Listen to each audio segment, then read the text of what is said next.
এইটা খুবই উইয়ার্ড একটা প্রশ্ন। আসলে আমি সুন্দর কি সুন্দর না এটা আসলে অন্যরা জাজ করবে। দেখুন, অভিনেতার জন্য আসলে সিনেমা, ওটিটি, বিজ্ঞাপন, নাটক, সব সব জায়গাগুলো একই জায়গা। কারণ অভিনেতা আসলে অভিনয় করে। অভিনেতা আসলে কখনো সিনেমার জন্য আলাদা রকম অভিনয় করে, ওটিটির জন্য আলাদা রকম অভিনয় করে, বা নাটকের জন্য আলাদাভাবে অভিনয় করে। ব্যাপারটা এরকম না। একজন অভিনেতা সব জায়গাতেই, সব প্ল্যাটফর্মেই অভিনয় করে। সো আমার জন্য আসলে দের ইজ নো ডিফারেন্স।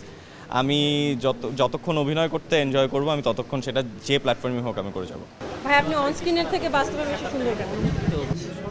এইটা খুবই উইয়ার্ড একটা প্রশ্ন। আসলে আমি সুন্দর কি সুন্দর না এটা আসলে অন্যরা জাজ করবে। সো আমার এখানে কিছু বলার নেই। দর্শক, আমি তো আপনাকে দেখি, এজন্য তো বললাম। কমপ্লিমেন্ট হিসেবে না। Thank you so much, thank you. প্রশংসা পেলে কি একটু নার্ভাস হয়ে যান? প্রশংসা পেলে অবশ্যই, মানে আমি আসলে ইউজ টু না, মানে এই আর কি। কেন আপনার বাবা মা দুজনই খুব গুণী মানুষ, ওই সত্যি ধরে কি আপনি এত ভালো অভিনেতা, না অভিনয়ের জন্য অনেক বেশি নিজেকে মানে কি বলে পরিশ্রম করেন বা ভাবেন? আসলে আমি যে জিনিসটা বিলিভ করি সেটা হচ্ছিল গিয়ে যে অভিনয় আসলে যে অভিনয় করতে পারে সে অভিনয় করতে পারে। এটা আসলে তার বাবা মা কে ছিল, ইট ডাজন্ট ম্যাটার। আজকে আমি বাবা মার কারণে আমি অভিনয় করি, ব্যাপারটা যেমন ট্রু না।